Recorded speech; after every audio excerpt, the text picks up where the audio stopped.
Ailia Zehra. Welcome to Naya Daur. This show is another part of our series in the lead up to the Women's Day, which is on 8th March. And today I'm joined by a very special guest, Mona Eltahawy, who is an American Egyptian journalist and author and an activist and whatnot. She's very vocal about women rights issues and issues pertaining to social and political issues. And the reason why we wanted her here is that there is currently a sort of debate going on about, in the lead up to the Aurat March, which is also happening on the Women's Day, on the whole narrative that women need to be they need to tone themselves down, and the slogans that are used at the Aurat March, they shouldn't be made controversial, and what the real issues are, what issues are being unnecessarily hyped. So we will discuss with Mona the importance of showing your anger, and this notion that patriarchy can be appeased, and by appeasing patriarchy you can actually get your way. So Mona, thank you so much for joining us today. And my question to you is that what do you think of this, since I recently read your book, The 7 Necessary Sins for Girls and Women, and I liked how you argued that anger is a very important factor which you need when fighting the patriarchy, and without anger you cannot actively dismantle the patriarchal structure. So but in Pakistan we see that angry women are actually demonized in a way that, not just angry women, every kind of woman is basically demonized here. And especially in the lead up to the march, we see that a whole campaign begins on social media, where organizers and supporters of this march and other feminist activists are harassed online, they're bullied, and they're basically told that they should not come out on the streets, and basically they're told that they're being disrespectful, and this is not okay. So as an activist yourself, and since you've been through that in a fighting patriarchy in a Muslim world, what do you think is how important do you think it is for women to use their anger and fight patriarchy in the process? Right. First of all, I want to salute and send my love and solidarity to the organizers of the Aurat March. I'm a massive fan. I think it's brilliant. I think it's such a necessary march for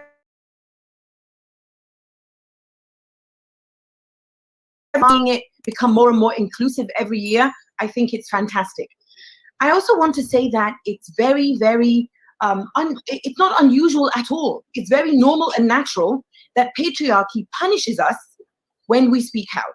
And whenever we challenge patriarchy, we will always be told, you're too much, you're too loud, you go over the top. If you're just nice and polite and quiet, we will give you what you want. And that never happens. No revolution in the world happens by being nice and polite. And I consider feminism revolution. And I consider things like the Aurat March revolutionary feminism. And this is the only way to get rid of patriarchy.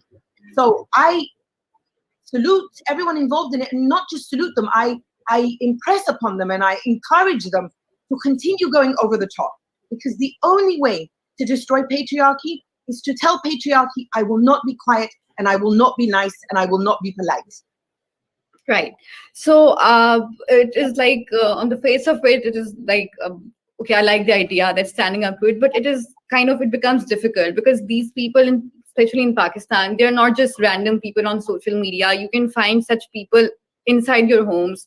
They can be your parents, your brother. They can be like, they discourage you from going out and from participating in such things. So it is not all that easy just to say no to them and go on. So since you've been through that process, I'm sure you also face the same challenges, because it's it is a little different for women in different regions or countries, but in some cases it's the same. Considering that Muslim world actively discourages women who speak up, and they're not encouraged to fight for their rights. So how exactly do you go about it? How to actually tell them that, okay, what we're doing is it is not something that we're not out against Islam. We're not challenging your whole concept of the family structure or whatever. We're actually just fighting for our rights, and it is actually something that every human being should do. How to do it? Right. Well, I've spent half my life, if not more than half my life, in Muslim majority countries. I was born in Egypt and I grew up in Saudi Arabia. I became a journalist in Egypt. So I'm very familiar with, Muslim countries or Muslim majority countries. I'm very familiar with the arguments that are made, which is, you just want to fight Islam. You're making Muslims look bad. You should just obey what the religion and culture say, and because that's the only way to do it. And I completely reject those things. I understand that it's difficult. Of course it's difficult. But that's the thing, that we are always told that we are the ones who are in the wrong, and they being patriarchy, but not just men, because patriarchy isn't just men. Patriarchy is also women who benefit from patriarchy. And so when I'm asked about this, for example, family structure, I am challenging family structure if family structure hurts me, or if family structure hurts women and girls and queer people, for example. And this is what revolution is about. Revolution is not, I am going to take 3 steps in this direction, and then if it offends you, and if it makes you feel scared, and if it offends your structures, I'm going to go back to my corner and be a good girl again. No. And this is why I say fuck the patriarchy, because I understand why my revolution is fuck the patriarchy. I understand that for a lot of people is too much. So what? Let it be too much. I'll tell you what's worse than my saying fuck the patriarchy. And I'll tell you what's worse than being accused of challenging family structure and not obeying Islam. It is worse that women and girls are killed every day in the name of patriarchy. It is worse that during the pandemic now across the world, there is a spike in intimate partner violence and domestic abuse against women, girls, and queer people. That is much worse than being accused of, oh, you're rude, oh, Mona, you're too loud, or you say fuck too much, or you're going too far. We have to go too far, because the world as it was, which is patriarchy, is the reason that we are in this disaster for humanity called the pandemic. And the pandemic around the world disproportionately affects women, especially women who are marginalized, women and girls. So I'm talking working class women, disabled women, women who come from minority groups anywhere. So again, I say, when I speak like this, I know I'm accused of, oh, you hate Islam and you want to make Muslims look bad. I say, no, you know what? I'll tell you who makes Muslims look bad. Muslim men who abuse women. Muslim men who rape women. They're the ones who make Islam look bad, not me. I am the one who's saying, what are the values of Islam that make you say that Islam is a great religion? And those values do not say you can rape. Those values do not say that you can hurt women, girls, and queer people. Those values talk about equality between men and women. Those values talk about justice. Prophet Muhammad talked about justice and helping the poor and helping the marginalized and helping the weak. Prophet Muhammad did not say you can go and rape a woman, and then when the woman complains, you tell her she's being too rude and too loud. And so I am now challenging these Muslim men who come to me and say, you're too loud and you're just making Islam look bad. And I tell them, no, you make Islam look bad. And how would you answer to the Prophet if he was alive today? Absolutely. I think it's very important to note that these people who justify these crimes, this oppression in the name of Islam, they're actually bringing a bad name to the religion. And Islam does not advocate this at all. Islam talks of equality, and there's no way this can be justified in the name of Islam. But sadly, it happens in Pakistan very often that every time there's, in the lead up to this march, and every time there's any kind of protest from women, they are actually accused of being anti-Islam. And this is a very frequent accusation that is thrown at me as well on social media, that you're anti-Islam because why aren't you covering your head? So my other question to you is that you also started a campaign where you encouraged people to share stories of being harassed inside the mosque, which is obviously a very unpleasant experience. But one would imagine that inside the mosque, which are mosques are supposed to be sacred places of worship. people would generally think, and we are taught that such things do not happen there. They're all people are there to, connect with God, and but it still happens, and there's so little discussion on it. So tell us about the whole incident that happened, and what motivated you to start this campaign, and the stories that you were told by other women. Mhm. Well, I started hashtag Mosque Me Too almost exactly 3 years ago. It was in February of 2018. So I Yeah. started Mosque Me Too almost exactly 3 years ago in February 2018. And I started it because I heard that a young Pakistani woman called Sabika Khan had posted on Facebook about being sexually assaulted during pilgrimage in Mecca in Saudi Arabia, Islam's holiest site. And this was very personal for me because when I was 15 years old in 1982, my family went so horrific for me that this happened. I was in complete hijab, The only thing showing was my face and my hands. I was performing the fifth pillar, and two men sexually assaulted me. And so it was so horrific that I burst into tears, and I couldn't tell my parents what happened. And it took me years until I could actually say what happened to me. And so I began to write about it. I began to speak about it. I talked about it in Arabic on Egyptian TV. I wrote about it in my book. I would write about it on Twitter. But then when I heard about Sabika and heard about that some people were accusing her of lying, I thought, okay, let's use my platform to support this young Muslim woman, and let's make this into a movement. Because, Me Too had become, part of public discussion now because of Tarana Burke, a Black feminist activist, and because of these actresses who exposed Harvey Weinstein and other powerful men in Hollywood.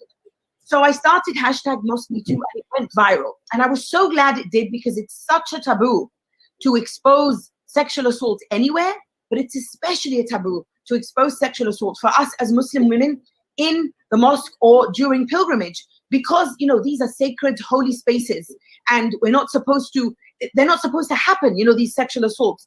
And the men who sexually assault women in the mosque or during Hajj are depending on the fact that this is such a taboo to keep us silent, but also because when we talk about this on social media, Islamophobes and racist white people use this against Muslims. This also makes it very difficult for Muslim women to say, this happened to me, because we're told by Muslims, oh, be quiet, because, the people who support Donald Trump will use this to make Muslims look bad. So we're caught between what I call a rock and a hard place. So I launched this campaign to say, look, I will not be silent. I will support Sabika. And so many Muslim women to this day continue to use Mosque Me Too to expose these terrible violations. Now, at the time, I was told, you're too ugly to be assaulted. As if sexual assault is a compliment, I said, fuck you. I don't want to be assaulted.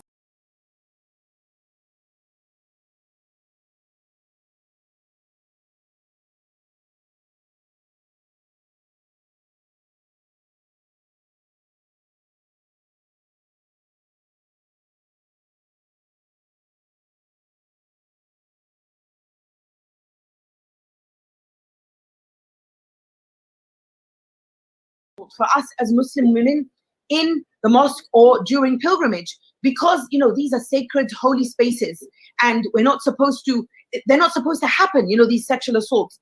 And the men who sexually assault women in the mosque or during Hajj are depending on the fact that this is such a taboo to keep us silent, but also because when we talk about this on social media, Islamophobes and racist white people use this against Muslims. This also makes it very difficult for Muslim women to say, this happened to me, because we're told by Muslims, oh, be quiet, because, the people who support Donald Trump will use this to make Muslims look bad. So we're caught between what I call a rock and a hard place. So I launched this campaign to say, look, I will not be silent. I will support Sabika. And so many Muslim women to this day continue to use Mosque Me Too to expose these terrible violations. Now, at the time, I was told, you're too ugly to be assaulted. As if sexual assault is a compliment, I said, fuck you. I don't want to be assaulted if you think it's a compliment. I was also told, you're making Muslims look bad. Again, I said, I'm not the one making Muslims look bad. You are the ones, when you assault, make Muslims look bad. And then I was accused of wanting attention. And then I said, you know what? My work is important. And this campaign that I've began deserves attention. So yes, I want attention. So I'm sharing this with you by way of showing you that, we're told don't be angry. We're told don't say fuck. We're told don't want attention. All of these are methods that patriarchy uses to control us. It uses to control us and to silence us. And we must refuse to be controlled and silenced. Now, just 5 days after I started Mosque Me Too, I was in Montreal in Canada, and I went to a club. I wanted to dance so I could just give myself a break from all of these awful stories that very brave Muslim women were sharing with me, and remembering my own trauma. So I went to a club, and I was wearing a tank top and jeans, and I was dancing. Now, when I was assaulted in Mecca during Hajj, I was 15 years old. In the club in 2018, I was 50 years old. In Mecca, I was in complete hijab. In the club in Montreal, I was wearing a tank top and jeans, and I was sexually assaulted. Now, this time around, I did not burst into tears and freeze, which is a very normal reaction. When I was 50 years old in the club in Mecca, I tracked down the man who sexually assaulted me, and I pushed him to the ground, and I sat on him, and I punched, and I punched. I beat him up, and I was so happy I beat him up because I was finally able to fight back. Now, it's not always possible to fight back, but when we can fight back, it's glorious. And I began another movement, a movement called I Beat My Assaulter.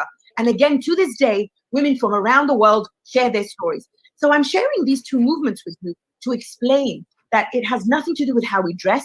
It has nothing to do with where we are. In the holiest place of my religion, I was sexually assaulted. In a dance club, I was sexually assaulted. I was wearing a hijab, I was wearing a tank top. It doesn't matter how you look, where you are, how you dress. This is patriarchy enabling men into believing that they own our bodies and that they are entitled to our bodies. And this is why our march is so important, because it's a way of saying no. It's a way of saying fuck the patriarchy, and the way that it enables men into believing that they are entitled to our bodies. I own my body. You own your body, not patriarchy and not men.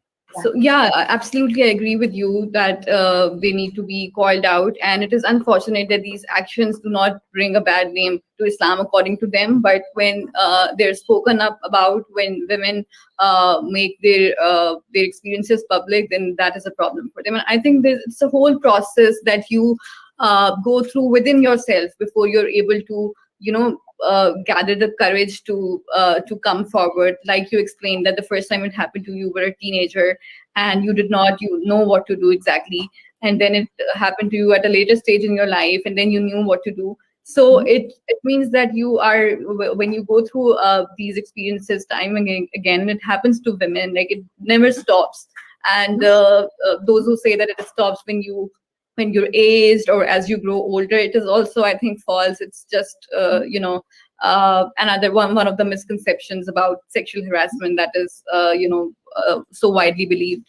So my next question to you is about the power of social media in this regard. I remember reading in your book how when you fought a repressive regime in your country back in 2009 and 10, and you used the power of social media to get your voice heard, and it actually worked, and you had support from across the world. People reached out to you, and some powerful, influential people whose support did make a difference also reached out to you. So what do you think that if young girls become active on social media and use that power, because we have a whole Me Too movement going on, which is very active on social media, and women have now, previously who were silenced, they're using social media to name and shame their harassers.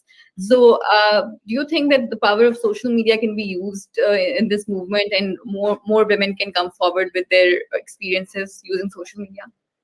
Yes, absolutely. I love social media. And I love the way that social media has provided a platform for people who for a really long time were kept out of mainstream media, of culture, of basically just their voices.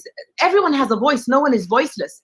But their voices were never given a platform so that the rest of the world can hear them. So I write in both my books that in Egypt, in the run-up to our revolution in 2011, social media was really important. We're now celebrating or commemorating the 10th anniversary of the January 25th, 2011 revolution in Egypt and other revolutions in the Middle East and North Africa. And social media played a central role. Now, for a revolution to happen, you have to be out on the street and you have to confront the regime and its soldiers and its police. And that's why I say revolutions involve risk, and revolutions, including feminist revolutions, involve, insist that you become courageous and you go out there. This is why I love the Aurat March, because you are out there. I consider it revolutionary. But one of the best ways to now organize is to organize online using social media. Now, of course, regimes are using social media against us, and they use trolls and they use info ops and they use bots and all of that. But I still love the way that young women can go on Instagram and they can go on Twitter and they go on TikTok and have their voice heard. In the United States, we see Black feminist activists who have created incredible revolutionary movements, like Black Lives Matter was started by 3 queer Black women on Facebook, and it turned into this amazing uprising in the United States last year, where there were protests all over the country and protests and support across the world. So I love the power and the platform that social media provides.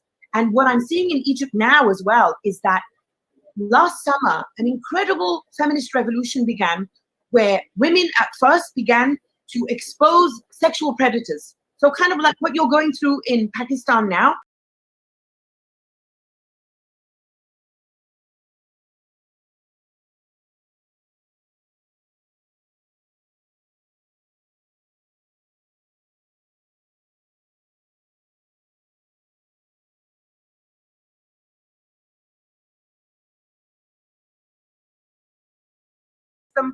And very soon after, and we're seeing it continue to this day in Egypt, we are now seeing social media accounts by young women in Egypt that not just expose sexual violence, but that talk about pleasure and desire and sex and ownership of our body. Young women in Egypt saying, I own my body and I get to decide when I use my body and get pleasure in a consensual way, because I have agency over my body. So I consider what we do online to also be revolutionary, in the same way that what we do offline is revolutionary. So I love social media. And then finally, on a personal note for me, I live on Twitter. And in November of 2011, when Egyptian riot police beat me and broke my arms and sexually assaulted me, and then I was detained by the Interior Ministry in Egypt for 6 hours and by military intelligence for another 6 hours, I was blindfolded, I was interrogated, and I was denied medical aid. My life was saved by social media, because during my detention, an activist came. They didn't know me. They came to talk to the Interior Ministry about something else. And I asked him if I could use his smartphone, and I tweeted out, beaten, arrested, Interior Ministry. You can still find the tweet on Twitter. And I was told afterwards that within 15 minutes, 15 minutes, #FreeMona was trending around the world. The Guardian newspaper and Al Jazeera reported about what happened to me, and the US State Department, because I'm an Egyptian American citizen, tweeted back at me, we hear you and we will work to free you. So that's the power of social media. But I also say this, understanding, and this is also important for feminism and revolutionaries. This happened because I'm very privileged and I'm famous and I have a platform and people listen to me. And this is why those of us who have a platform, like your TV show, like my account, like the power of my writing, we also have to amplify the voices of those who do not have a platform. When we see younger women, younger queer people, or people who are marginalized, and we see that their voice is not heard, we must amplify their voice so that we can use the privilege of our platform to help them too express themselves and say, I own my body and I also deserve to be free. And this is what makes revolutions work, that we amplify each other, that we show solidarity for each other. And this, again, even though I'm not Pakistani, I've only been to Pakistan once and I hope to return, but this is why, as a feminist revolutionary, I show my love and solidarity to the Aurat March, because I believe that it's part of our global revolution against patriarchy. And I will always amplify anything I find about the Aurat March online, because I believe it's incredible and powerful and part of the global feminist revolution. Right. Right. So you correctly pointed out that the social media is quite powerful when it comes to having your voice heard. It can be toxic at times. We talk about abuse and backlash that we get, but we cannot deny how powerful it is for someone who is trying to reach out to people to have their voices heard, and also to basically protest repressive governments, or discriminatory policies. So another question that I would like you to address is that people often think that governments do not take such movements seriously. So what reforms do you suggest for these? Like we spoke about how sexual harassment is not taken seriously. People start saying that this person is using it to gain attention or bringing a bad name to Islam, or to the country. So what reforms, like in Pakistan, the situation is quite bleak, to be honest, and I don't see any hope of the government doing anything in the near future. But what do you suggest, if we had an ideal situation here, what steps should the governments take in order to end this culture of impunity around sexual harassment and abuse? Right. Well, this culture of impunity around sexual harassment and abuse is sadly and enragingly global. It happens in every country. And I don't say that because I want to let your government off the hook. I want to say that to impress the fact, or to impress upon the fact, that this is a fight for us every day, everywhere in the world. And that what is happening in Pakistan now, because I follow it, from the Me Too movement that you're having, and, the various activists and celebrities who have been using their platform and their power to speak out. I think that's the way to push for accountability, because nothing will change unless we fight for the change. There is a Black feminist activist in the United States who now lives in Cuba because of the system of impunity in the United States, especially when it comes to racism.